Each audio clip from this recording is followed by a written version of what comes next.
Bybel oopmaak by Jakobus 4, James 4. Ons eindig volgende week af met ons reeks oor Jakobus en die titel was Onderweg en die beginsel is dat Jesus is besig om almal wat hy gered het te vorm om meer soos hy te word. Dit is deel van redding. En ons almal is onderweg, on the way, becoming more like Jesus, en die oproep is, moenie stop waar jy is nie.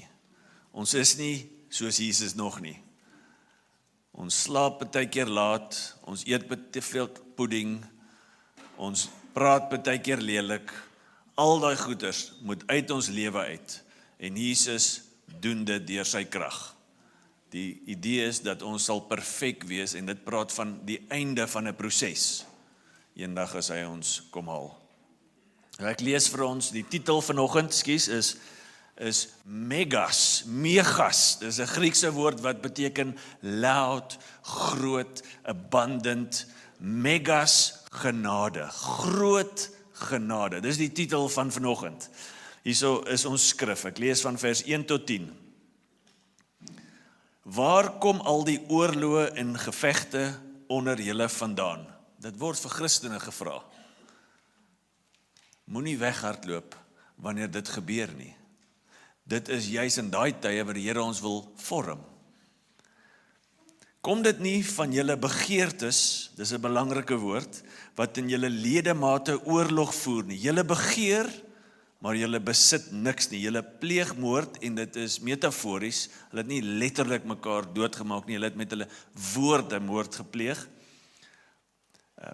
en is vol jaloesie, en julle kan niks bereik nie. Julle veg en maak oorlog, en tog het julle niks, omdat julle nie bid nie. Dis asof hy sê, julle vat, maar julle vra nie. Julle bid en julle ontvang nie, omdat julle op die verkeerde manier vra, sodat julle dit op julle welis kan deurbring. Daai woordjie welis is dieselfde woordjie as begeertes. Eg breek stirs, vroulike vorm, interessant. Eg breek stirs. Wanneer laas het iemand dit vir jou gesê?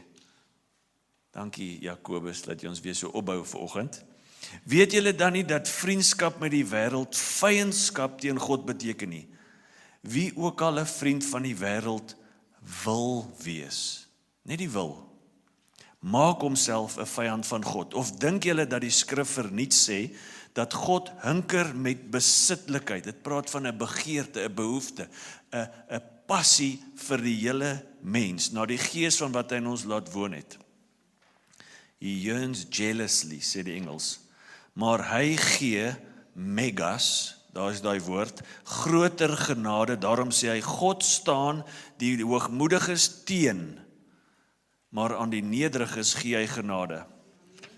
Onderwerp, submit, julle dus aan God, weerstaan die duiwel, belofte, dan sal hy van julle wegvlug, nader tot God, belofte, dan sal hy tot julle nader, reinig julle hande sondaars, en suiwer julle harte, dubbelhartiges, double-mindedness, weeklag, dis grief, en treur en huil, dit gaan oor jou sonde, oor my sonde, laat julle lag en droefheid verander in julle blydskap en somberheid, verneerder julle voor die Here, dan sal hy, dis 'n belofte, julle verhoog. Die aanklag wat Jakobus teen hierdie Christene het, is dubbelhartigheid. Hy is absoluut teen dit deur sy hele brief, en die konsep van dubbelhartigheid is die konsep dat amper 'n split soul, as jy die woord mooi gaan bestudeer. Dit is die konsep van, nou vertrou ek in God, nou wonder ek of ek hom kan vertrou. Was iemand al daar? God is goed, nou gebeur daar iets slegs. Nou wonder ek of hy goed is. God is my voorsiener. Finansiële uitdaging. God is my geneesheer. Kanker in die familie. Wat nou? Dis die idee dat die mens het 'n ongelooflike geneigtheid om so te pendulum. I can trust God. Can I trust God? Het jy dit al agtergekom in jou lewe? Het jy al agtergekom die onstandvastigheid, die instability wat dit bring? Het jy dit al agtergekom? Die skrif sê vir ons, so mens moet nie dink, in hoofstuk 1 vers 4 tot 8, dat hy enige iets van God sal ontvang nie. Dis massive. Dis massive woorde, en hierdie woord dubbelhartigheid kom net 2 keer in die hele skrif voor. Hoofstuk 1 vers 8 en hoofstuk 4 vers 8 wat ons nou gelees het. Dis eien aan die boek van Jakobus. En hier's wat gebeur. Dis wanneer daar 'n gaping kom tussen what we profess, wat ons bely, en what we practice, wat ons leef. In Londen, by die treine, is daar in die ondergrondse treine so teken, so rooi teken, dan staan daar mind the gap. Christene moet daai gap tussen wat ons sê en bely, en hoe ons dit uitleef prakties wanneer dit moeilik raak en ons niks soos moeilike tye wat dit wat jy sê jy glo uitdaag nie. Ons behoort daai gap te mind en in ons kop te sê, Here, hoe groot is daai gap? En as daar een is, Lord, close it. Bring dit by mekaar, dat ek nie 'n dubbelhartige mens is nie, want dit bring onstabiliteit in my lewe. Dubbelhartigheid praat ook van loyaliteit, devotion.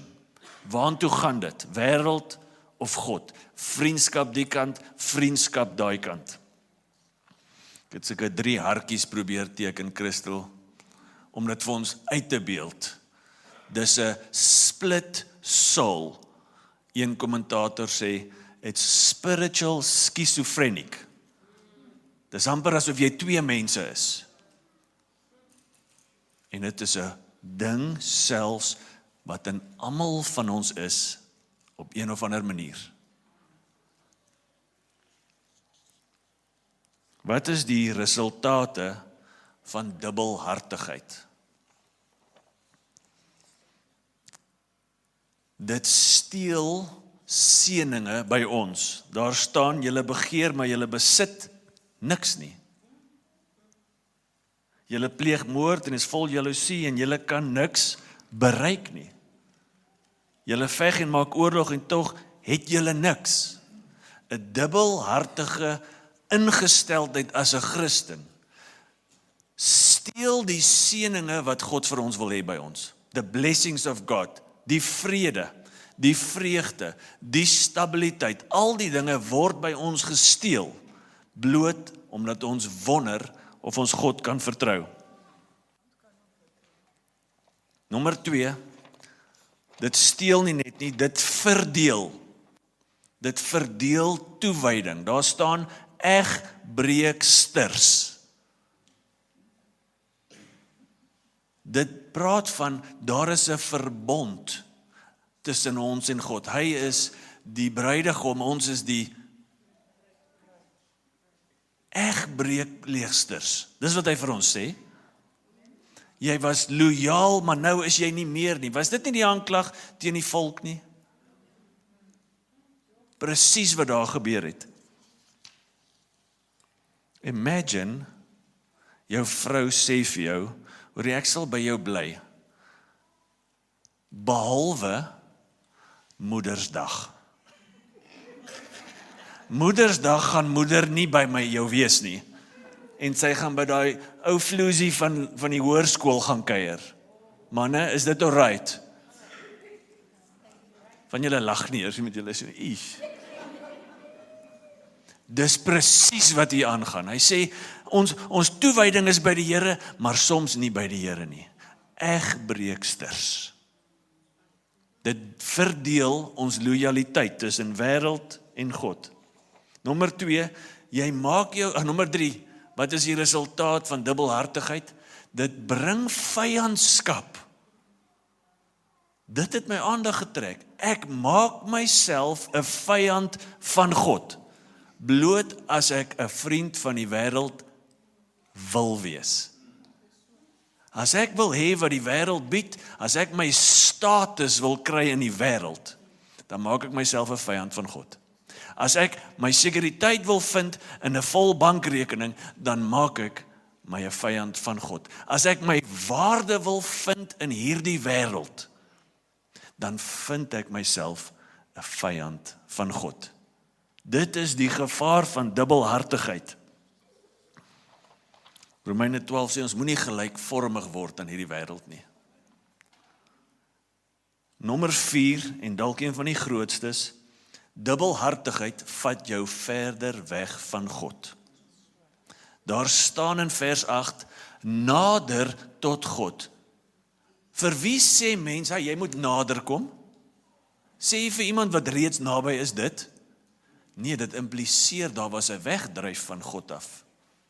Daar's 'n mooi belofte agter dit, maar dubbelhartigheid laat my wegdryf van die intimiteit wat 'n gelowige met die Here kan beleef. Nommer 5, dit besoedel ons harte. Daar staan, reinig julle harte, reinig julle hande. En hierdie is groter as wat ons dink. In die Ou Testament moes die priesters hulle hande reinig in so 'n bronsbak, voor hulle kon dienswerk doen in die tempel. Hulle kon nie onrein hande net oplig nie. As ons dubbelhartig is, word ons harte nie net besoedel nie, dis 'n kwessie van tyd en jou hande word besoedel, en is 'n kwessie van tyd wat ons in die huis van die Here kom en sê, Here, ek lig my hande op na U, maar dis besoedel. Dit besoedel selfs ons aanbidding. Dubbelhartigheid is baie gevaarliker as wat ek altyd gedink het dit is. Waar begin hierdie ding in ons lewe? Waar begin, ek kan die Here nie vertrou nie, ek kan hom vertrou. God is goed, God is nie goed nie. Ek het geloof, ek vrees.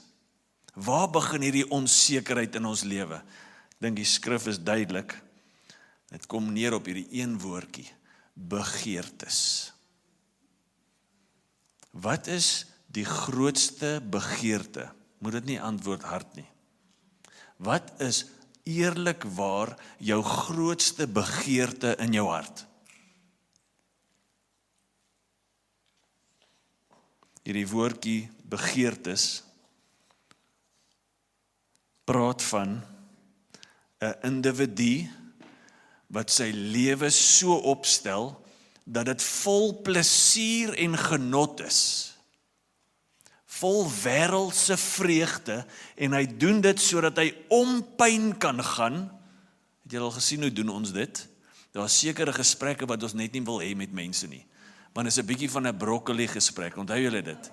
Dis nie so lekker nie, maar dis goed. Dan bar one ons om, ons los dit net en gaan aan. Daar is sekere grappies waarvoor jy net maar saam lag, al weet jy moet nie. Maar ons wil ons lewens ompyn stel, nie deur die gemak nie, deur die ongemak nie. Dis die idee van hedonistiek. Dis waarvan hierdie woord begeertes kom in die Grieks. Daar is 'n hele verduidelikingkie, en die ergste van alles is, dis baie keer ten koste van die well-being van ander mense.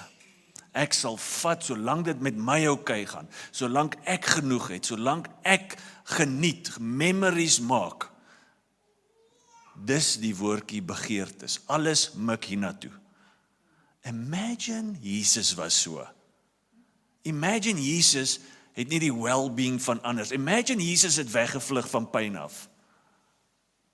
Hierdie is absoluut teen die evangelie wat sê God het gegee. Ons wil baie graag pyn bypass en plesier najaag. En as ek hierdie skrif reg lees, al hierdie begeertes, en jy kan dit self invul wat dit in jou lewe is, los die mens leeg. Dit los die mens met niks. Daai sekuriteit wat jy dink dit bring, op die einde van die dag leeg. Daai rykdom, daai vreugde, man, dis maklik om vir jou te sê, jy het miljoene in die bank, dan sal ek ook so bly. Nee, dit los jou leeg.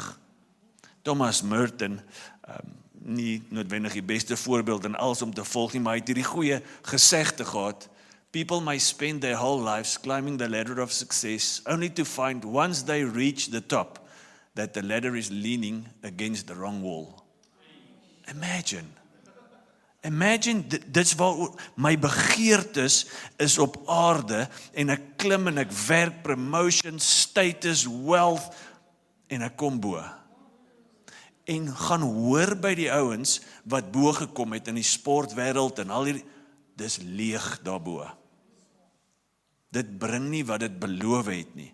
En God wil vir ons iets beter gee as daai aardse begeertes.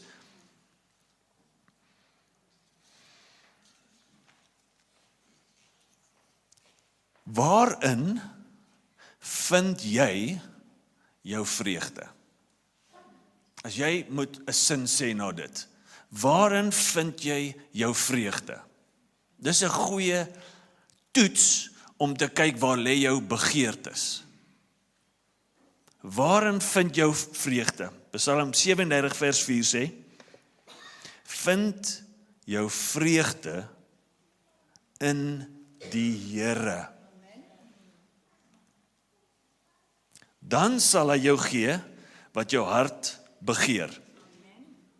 Delight yourself in the Lord and he will give you the desires of your heart. Ons wil altyd na die desires toe spring. Wow, kom terug. Delight in the Lord. Is die genade van God nog vir jou als? Is die boodskap van die kruis vir jou nog steeds wow? As ons dit verloor, sal ons begeertes skuif na die aarde toe, by default. As dit ons nie wow nie, gaan hierdie ding ons verwoes.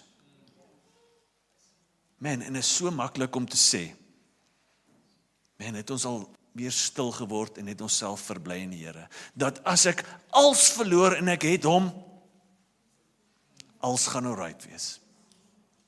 En is maklik as ons nie als verloor om dit te sê nie, maar wanneer die storms in die lewe kom, en als geskid word, bly net God staan, sal jy okay wees.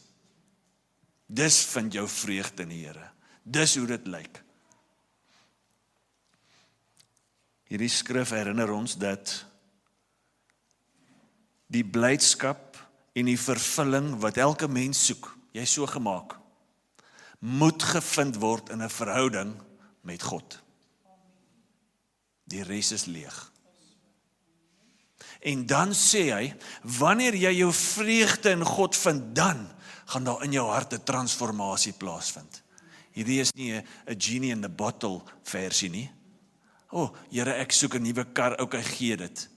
Ek soek nog meer, dis nie wat hy sê nie. Hy sê, daar sal 'n transformasie in jou hart gebeur. Jou begeertes gaan meer in lyn word met my begeertes. En is dit nie die per definisie wat gebed is nie? Onthou julle in die Onse Vader reeks, die definisie van gebed, dit praat van, dis 'n plek waar ek menslike wishes verruil for divine wishes, vir goddelike wense.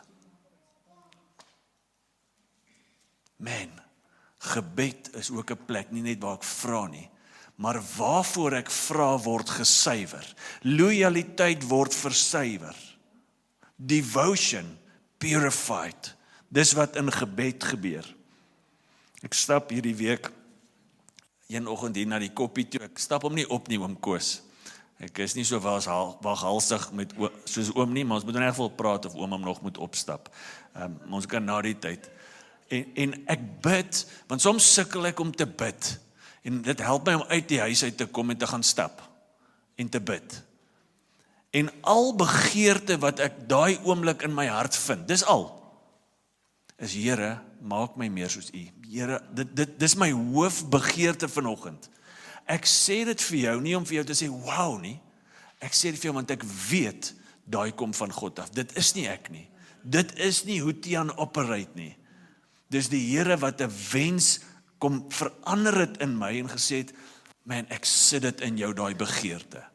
God sal selfs begeertes in ons harte sit, as ons verbly, ons vreugde vind, as al ons toewyding na hom toe gemik word. En dis hoekom van ons stadig is om aan hom te verheug, want ons wil nie laat gaan van daai ander begeertes nie. Hy sal dit doen. Hier is God se begeerte. As die skrif begin met sondige begeertes, vers 5 gee vir ons God se begeerte. Of dink julle dat die skrif verniet sê dat God hinker met besitlikheid na die gees wat hy in ons laat woon het? Die NLV verduidelik dit vir ons goed. Do you think the scriptures have no meaning? They say that God is passionate, that the spirit he has placed within us should be faithful to him. God se verlange is toe hy jou geskep het, dat hy 'n gees in jou gesit. Jy is 'n gees-vleesmens. En toe hy red, toe sit hy sy gees, sy Heilige Gees in jou, en hy maak jou vol, en hy sê, ek wil die hele mens hê. All your devotion in a loyal covenant relationship. Ek soek alles van jou. Moenie egbreekpleegsters wees wat so gaan nie. Nee, ek soek alles van jou. En as ek dit hoor, dan dink ek, regtig? Ken God my? Met al my flaws, met al my twyfels, met al my sonde, en hier's 'n God wat sê, ek soek die hele jy. What a great grace. What a great God. Hy weet alles van my, maar tog soek hy alles van my. Dit is God se begeerte vandag oor elkeen van ons.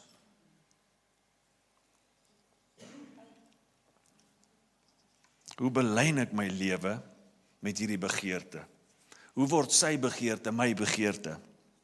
Vers 6. Maar hy gee groter genade. Megas grace. Daarom sê hy staan die hoogmoedige teen. Dit beteken, dis nie net van ek draai my rug nie, dit is actively resist. Dis 'n aktiewe wegdruk wat God doen met die hoogmoedige. God staan die hoogmoedige teen, maar aan die nederige gee hy genade. Die konsep van genade wat uniek is tot Christendom, praat van God se ingesteldheid, is een van hy wil inleen in jou lewe om die voordeel wat hy het met jou te deel. Dit is sy ingesteldheid. He's inclined to lean into your life, to share the benefits of grace, of salvation, of sanctification with you. Dit is sy ingesteldheid. Maar hy is ook heilig. Met die hoogmoede doen hy absoluut die teenoorgestelde. Hy tree terug, hy druk weg.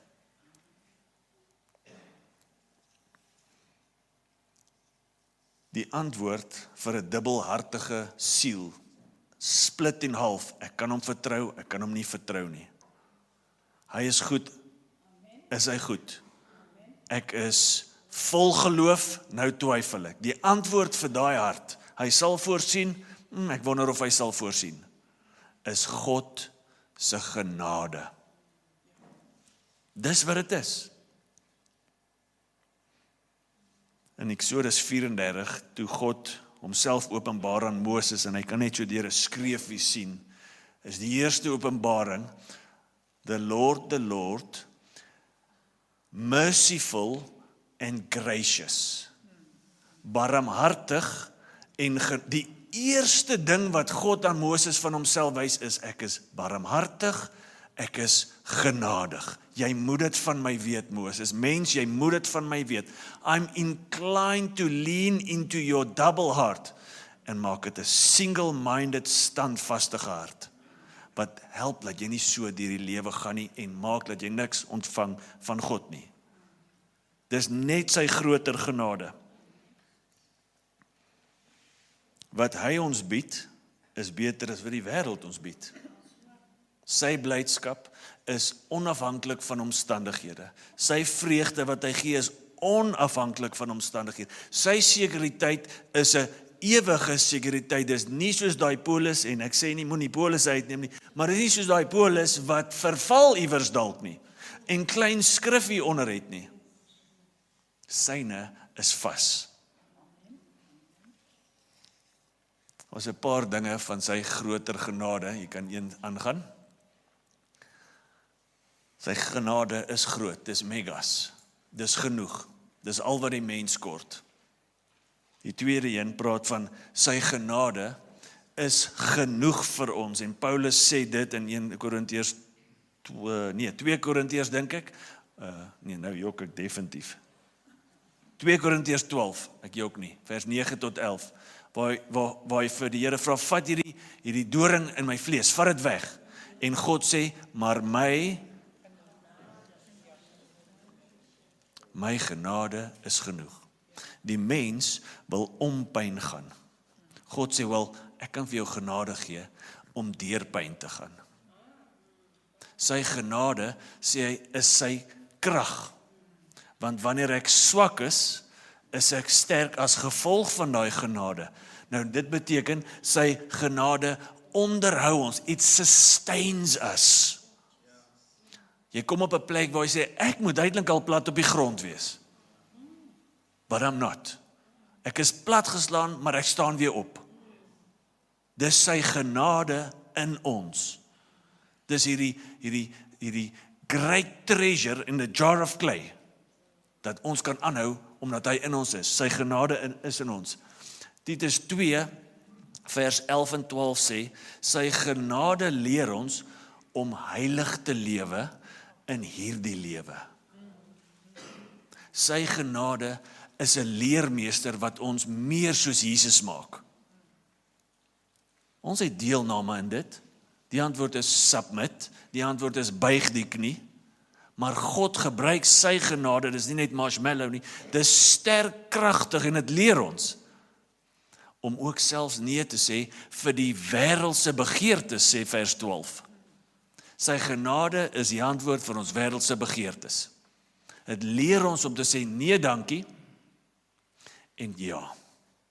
C.S. Lewis het 'n baie goeie ons gaan nou terug gaan na die vorige een gesegde sê ding gehad, en hy sê basies dat God vind baie keer ons desires nie swak nie, maar te sterk nie, maar te swak. Ons is vinnig tevrede met wêreldse goeder, soos 'n kind wat hou van modderkoekies terwyl daar uiteindelik 'n vakansie by die see beskikbaar is. En nou is ons maar hiermee tevrede. Wat God ons bied is baie beter as wat die wêreld ons bied, maar ons settle baie keer by wat die wêreld ons bied. En God sê, ek het vir jou iets beters. Gaan een terug, asseblief Christel. God se genade voorsien vir ons. Dit begin met manna in die woestyn. Dit begin by dalk kraaie wat selfs vleis bring. Dit begin dalk by bitterwater wat soetwater word in die skrif. Dit gaan later na 'n plek waar die disippels niks vis vang nie. Ons almal ken die gevoel, Nikkie. Ons vang niks vis nie en Jesus sê, gooi net daai kant in. En hulle vang so baie dat hulle daai net sukkel om kant toe te trek. God se genade voorsien vir sy mense. Dit is nie 'n rede vir passiwiteit nie. In fact, dis 'n rede vir aktiwiteit. Here, waar het U my genade vooruit vir my voorsiening vooruit gesit, want ek moet in dit stap. Waar's dit, Here? Stuur my soontoe. Okay, gooi daai kant uit. Here, ek sal dit doen. Dis nie 'n oproep tot passiwiteit nie. Dis 'n oproep tot gebed. Here, waar wil U hê? Waar's my voorsiening? Ek weet U voorsien. Waar is dit? Ek wil dit daar gaan kry. Hy is die voorsiener. Genade red ons, Efesiërs 2 vers 8 tot 10. You are saved by grace through faith. Punt. Genade restoreer ons. Dis die storie, die prodigal son, die verlore seun. Hy het alles by die Vader. Alles wat hy nodig het, wat doen hy? Hy het 'n begeerte. Gee vir my. Hy gaan lewe 'n lewe van seks, drugs en rock and roll. Daar gaan hy. En iets los hom leeg. En hy sê, ek verlang terug na dit. Die slawe wat by my Vader werk, is beter af as ek. Ek sal teruggaan, ek verdien niks nie. Vader, ek is jammer. Ek sal 'n slaaf wees. Wat doen die Vader?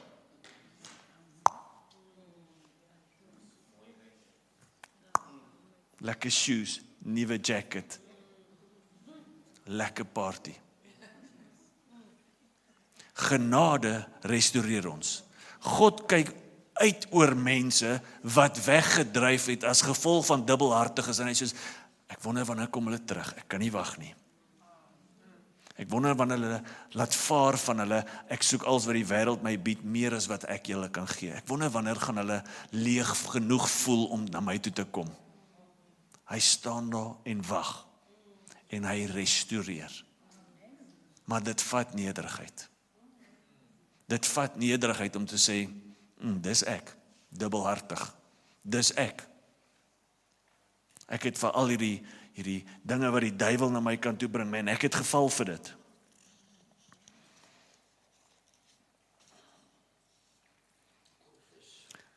Wat is dit in die mens wat maak dat ons twyfel in God se genade? Wat is dit? Is dit vrees? Ek dink dit kan vrees wees. Wat as hy nie deurkom nie? Dit kan leuns wees soos in die tuin. Het God regtig gesê? Het hy regtig gesê hy is jou voorsiener? Gaan 'n lelike ding. Weet jy wat dit is nog? It's a lack of history with God. Jy lees van die voorsiener, maar jy was nog nooit op 'n plek waar jy hom so nodig het dat hy jou voorsiener moet word nie. Daar's niks soos tawwe tye wat God se genade aan jou openbaar nie. Jy sal nooit groter genade ontdek as jy nooit groter genade nodig het nie.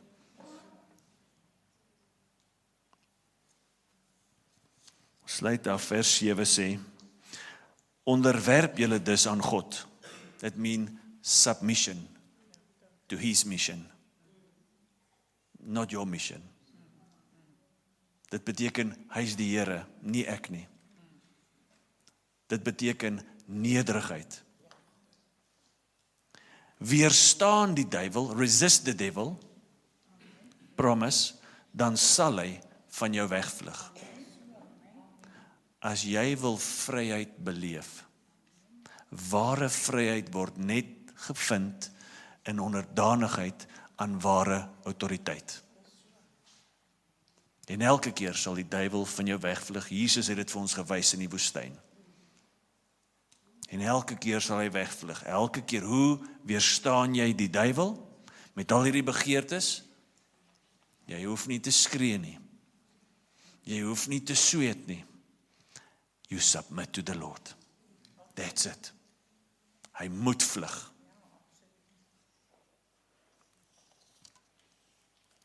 Almal van ons soek stabiliteit in ons lewens.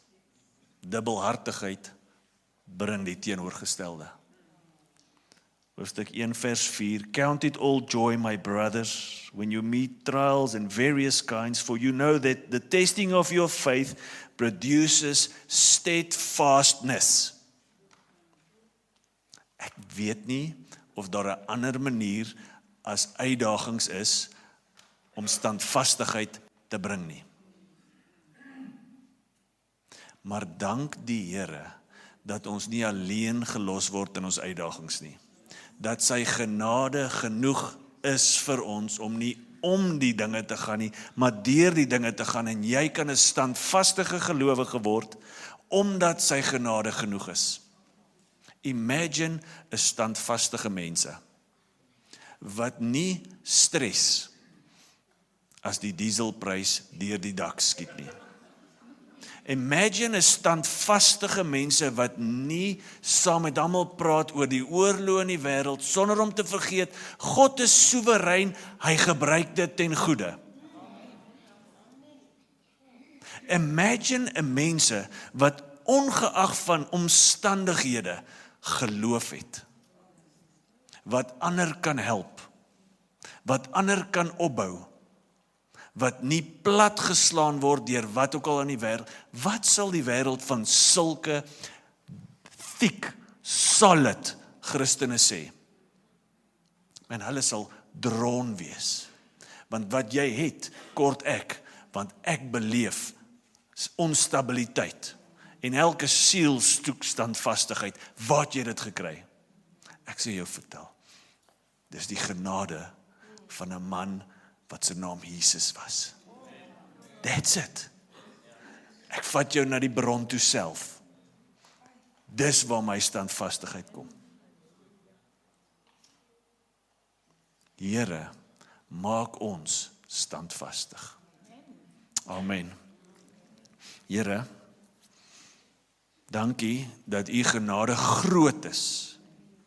Dat u genade red, dat u genade genoeg is. Dat u genade restoreer. Hier sit van ons vanoggend wat die woorde moet hoor, nader tot God. Want jy het weggedryf. Maar saam met dit moet jy hoor, God se genade restoreer. God roep jou nader. God vra vir buig die knie, volle toewyding. Vertrou my. I'm faithful. Wil jy nie net as dit jy sê, Here, ek kom terug.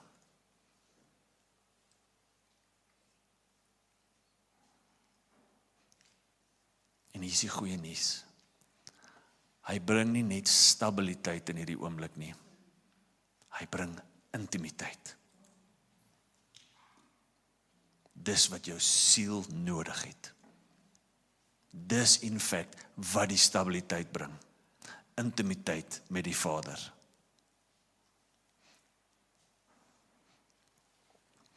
Ek sal net 'n woord gee. Jessie, is jy nog hier? Yes. Vir jou woord gisterand, jy het gesê jy kom, so ek het gebid oor dit en ek voel die Here sê dat jy het 'n tyd deurgegaan van swerf, van rondgaan, van orals in die wêreld gaan. En well done, jy het goed gedoen, maar ek sien 'n tyd van stabiliteit. Ek sien 'n tyd waar die Here jou gaan anker iewers, op 'n fondasie sit, waar jy effektiwiteit groter gaan beleef as wat jy in al jou dae voor hierdie beleef. Ek sien 'n tyd van baie stabiliteit, baie vrug en absolute doelgerigtheid. Doelgerigtheid. Reisies, ek vir jou ook 'n woord. Die Here sien jou. Hy sien hoe jy hom soek, hy sien hoe jy getrou opdaag, hy sien dat alles wat gebeur het jou tot op hierdie punt gebring. En hy nooi jou uit, om nie met een voet in hom te staan nie, maar voluit in te spring, want hy sê, hy is die getroue een. He'll not fail you. Dit wat jy beleef het tot hiertoe is niks in vergelyking met wat hy vir jou wil gee nie. Die verhouding, die hoe jy hom hoor, hoe jy hom volg, die wysheid wat hy jou wil gee, man, dit is out of this world. Hy wil vir jou wysheid gee in 'n verhouding met hom, maar dit is all in. Dis all in. Here, mag hierdie woord in die harte sit, mag dit getoets word en mag dit opbou. Here, maak ons mense wat standvastig is in hierdie wêreld daar buite. En almal sê, Amen.